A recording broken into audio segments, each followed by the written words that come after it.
the good thing is that a lot of what I'm going to present has been covered to some extent by previous speakers. I think Prof. Mafazi has covered a bit about insulin pump use in the session with about new technologies in diabetes and Ramadan. So I hope I can go a bit fast for my session. So first and foremost, before I start, I want to emphasize that not all pumps are the same. Not all sensors are the same.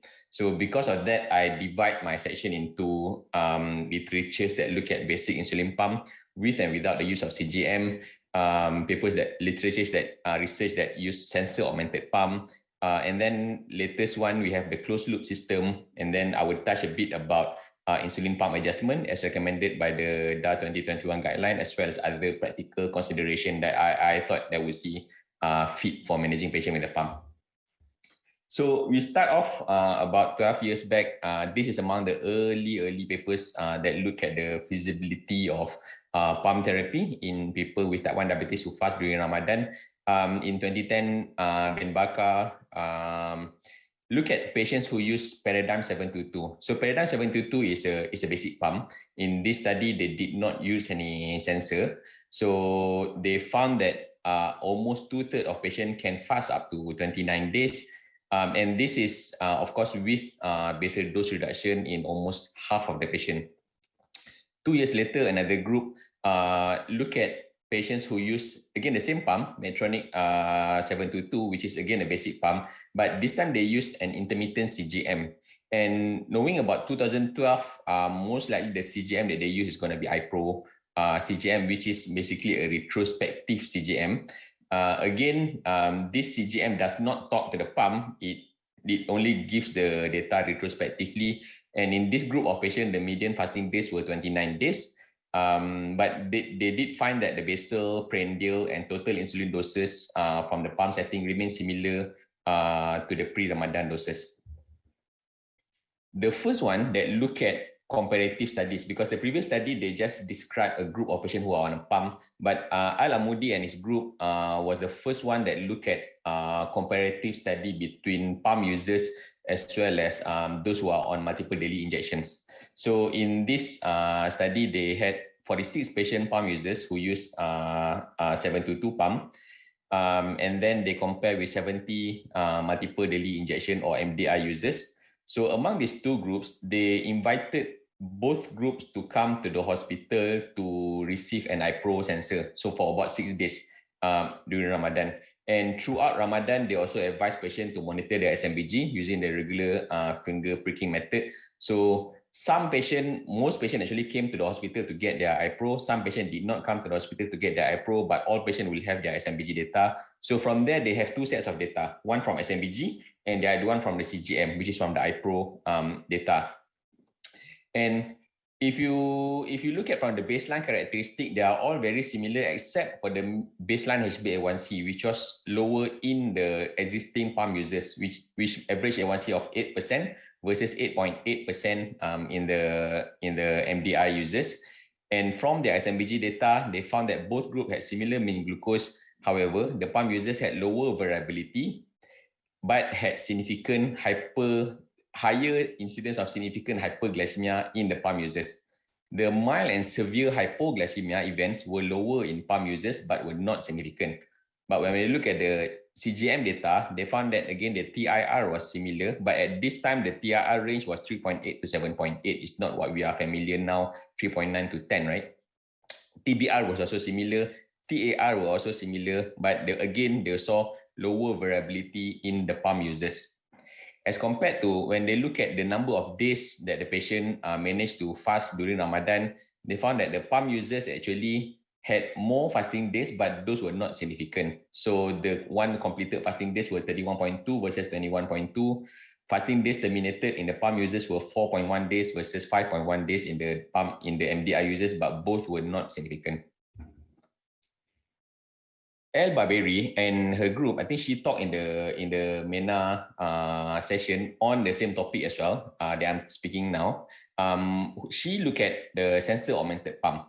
And in this study, her group looked at 60 patients who were on Paradigm View with a CGM. So in this group, this paper was also covered a bit by Prof. Mahazi earlier on.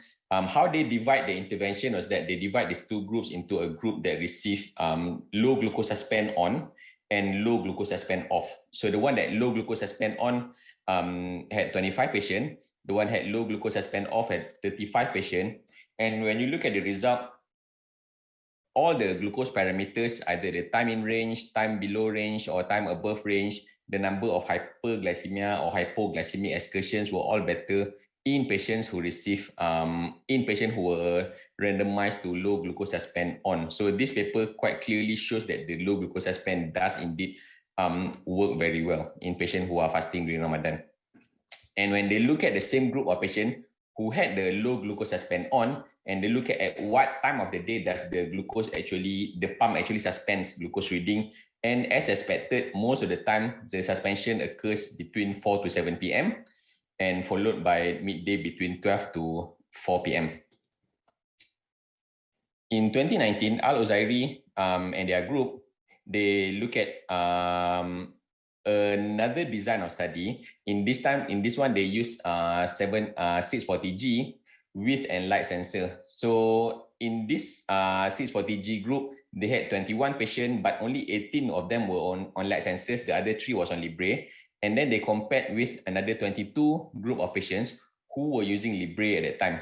Yeah. And if you notice, if you look at the baseline characteristics, they are all the same, except for the pre-Ramadan time in range actually is higher in the pump group as compared to the Libre group. But if you look at all the other baseline, these are pre-Ramadan sensor that they analyze. And when you look at it, all the other parameters are also trended towards better numbers in the pump users, but they were not significant except for the TIR.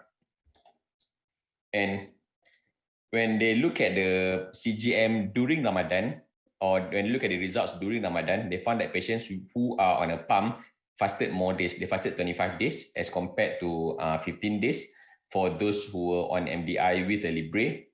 And then those who were on sensor augmented pump, they had better TIR, 56 versus 43 during Ramadan. And again, after Ramadan also, they had better TIR of 61% versus 42%. And then when you look at the hypoglycemia event, those who were on sensor augmented pump actually had lower hypoglycemia event at 0.6. Actually, if you look at this, these are all very low numbers at 0.6 for a group of patients with type 1 diabetes.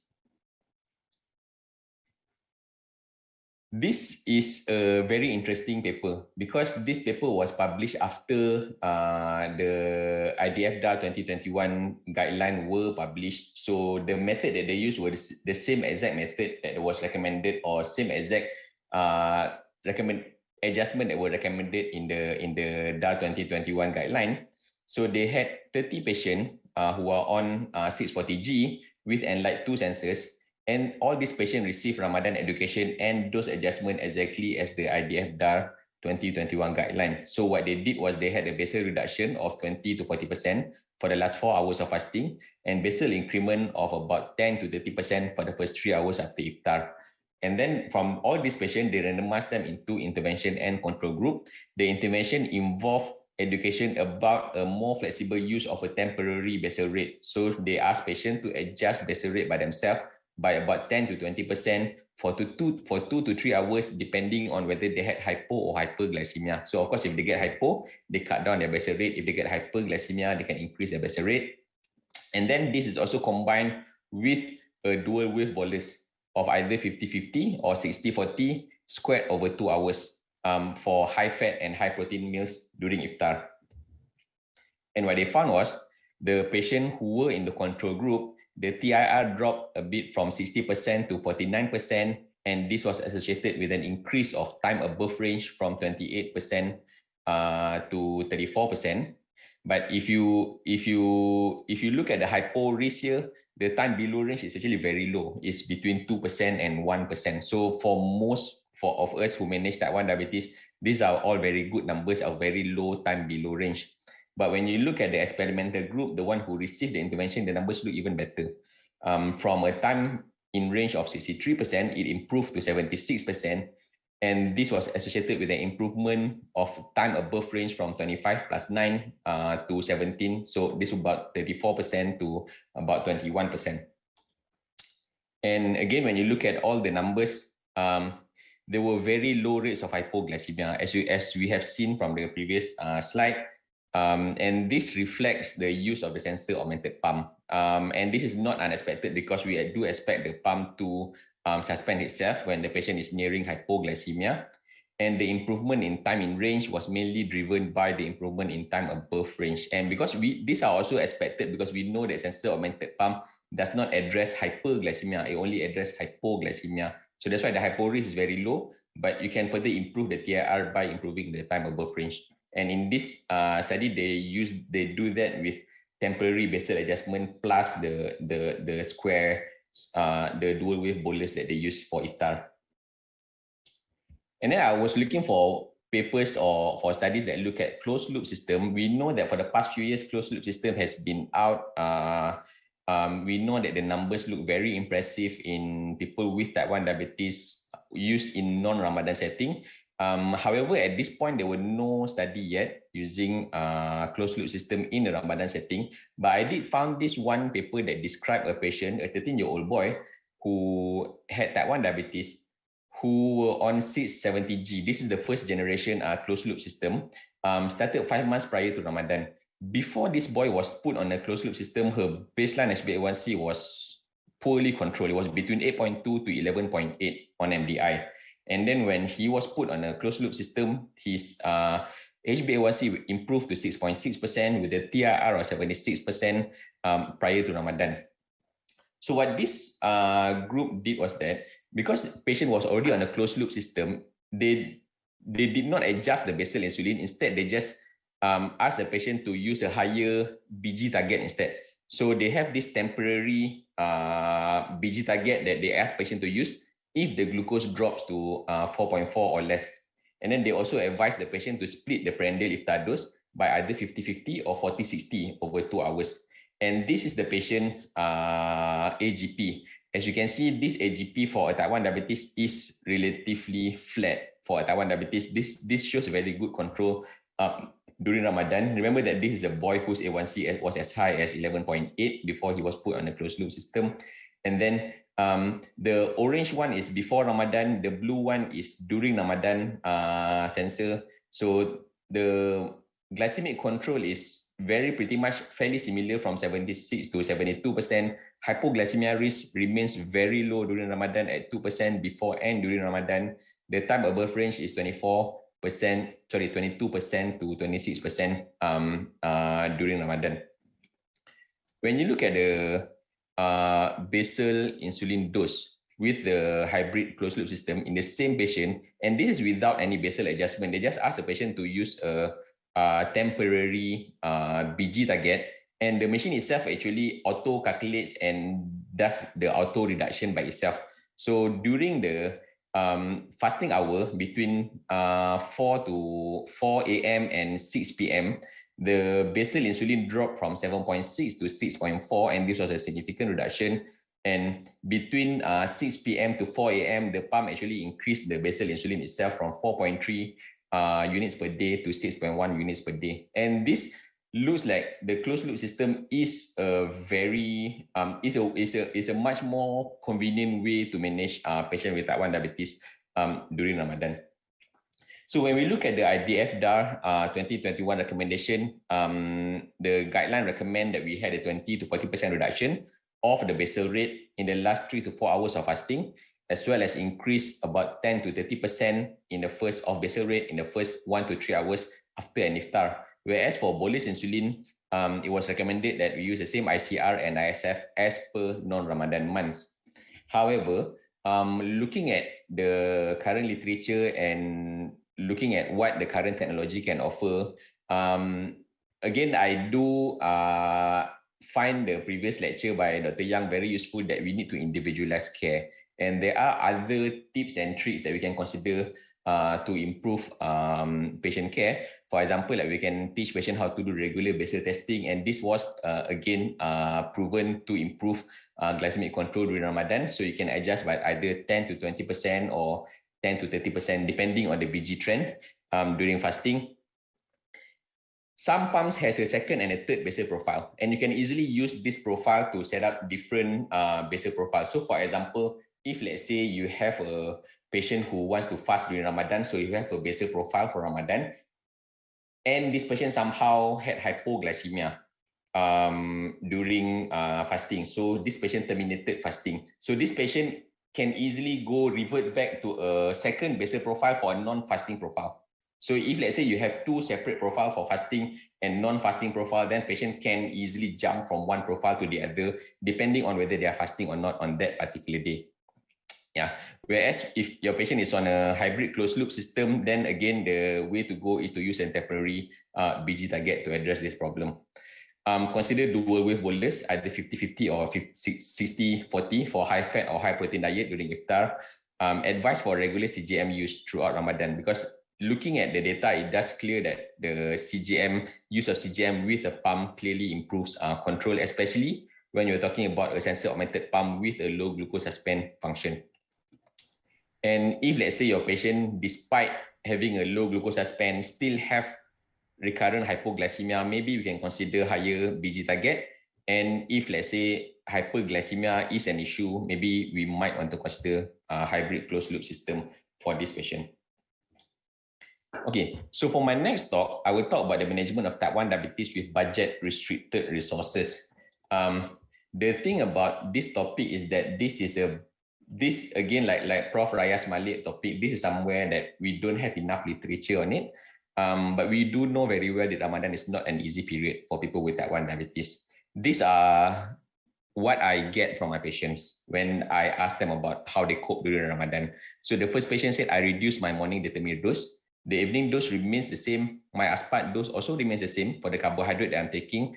However, I get hypos in the first few days of fasting, but my body somehow eventually adapts to it, I guess.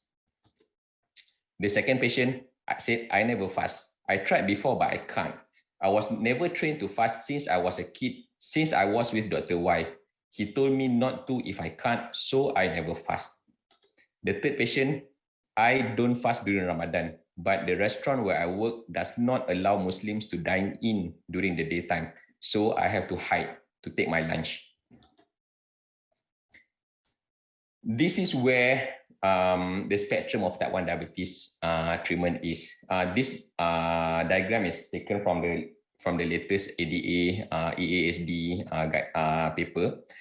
Of course, ideally, we want all patients to be on a at least at the DCCT standard, where they use a multiple daily injection with insulin analog.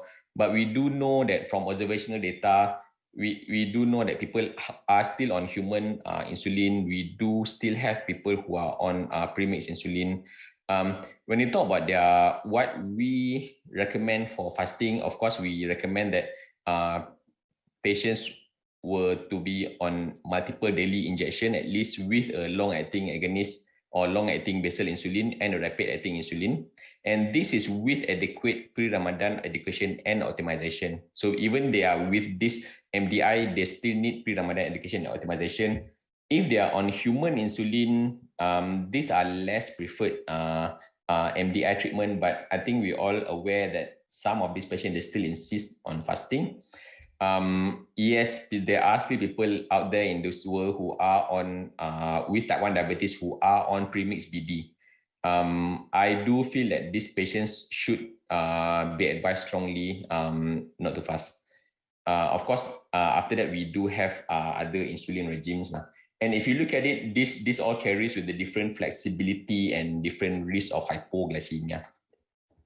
So is there a role for Premix insulin? The short answer is no. Premix insulin, but the problem is there are people who are still on Premix insulin. In the recent Dar Global Survey, 5.7% of patients with type 1 diabetes are on Premix insulin, and these are patients who fast during Ramadan.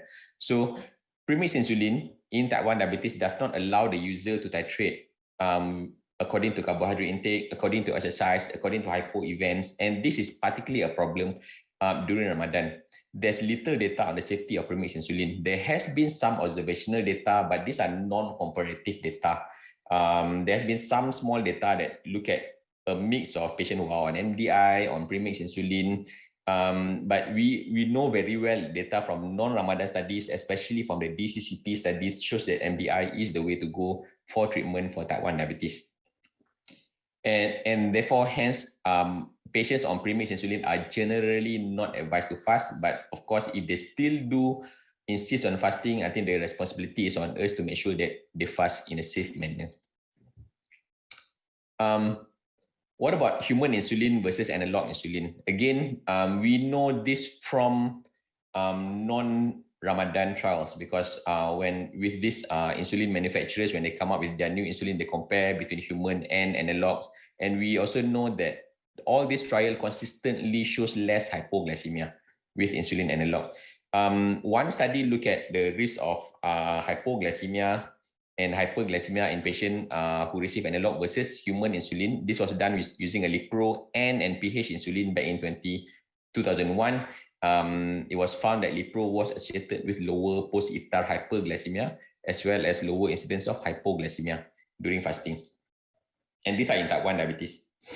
So what do we recommend in the guideline? Again, if your patient is on an MDI, we recommend 30 to 40% reduction taken in dose and taken at iftar. For the rapid-acting analog, the sahur dose, if they are not carbohydrate counting, then yes, you cut down the dose. But if they are already carbohydrate counting, I think for most type 1 diabetes, it is by standard, they should be carbohydrate counting, then you don't really need to cut down the dose if they can count carbohydrate correctly. Okay, if they are on NPH insulin, again, you probably need to, if they are on BD insulin, you need to cut down the dose at sahur. So again, this slide we have seen before. So for dose titration for once or twice daily basal analog, we can adjust, we can advise a patient to adjust the dose in a dynamic manner during Ramadan itself. So it does not mean that the cut down or the dose adjustment that we did before Ramadan is going to be the end of it. So they can still adjust their glucose, check their glucose and adjust during Ramadan as well. So this section or this chart from the IDF guideline shows exactly how to do that. And of course, not to forget that this is of extreme importance for pre-Ramadan optimization and education. It is very important to optimize diabetes control and HbA1c prior to Ramadan. It is also important to emphasize on regular SMBG if they are not already doing that. Again, if they are not carbohydrate counting, maybe it's time to start learning to count carbohydrate and improve on the skills. Educate the risk about the risk of hypoglycemia, hyperglycemia, and DKA in poorly controlled diabetes. Teach them about healthy eating and exercise, as well as insulin dose adjustment before Ramadan, and continuously to titrate the dose during Ramadan as well. So there was one group in Kuwait that offered DEFNI education for patients. This was a 2-day. I'm aware that not everybody has access to a DEFNI center. But what they found was that during this training, after this training, they found that when they interview the participant, the content, the feedback that I get is that there were reduction in fluctuations and complications. There were improvement in confidence and self-reliance, tailored support for dose and pump programming adjustment, positive effect on well-being, as well as encouraged informed decision-making about fasting. So if all else fails, we need to reassure patients that they are not obliged to fast, and they will not be punished, and they will not be discriminated against for not fasting during Ramadan. People who are not able to fast during Ramadan are advised to pay fidyah. I think some patients might still not be very well aware about the option to pay fidyah. So this is something that I tend to bring up with patients. And again, diabetes Ramadan education should not be limited to just people with diabetes, but again also to the general public and also to policymakers as well. So I end my talk with that. Thank you.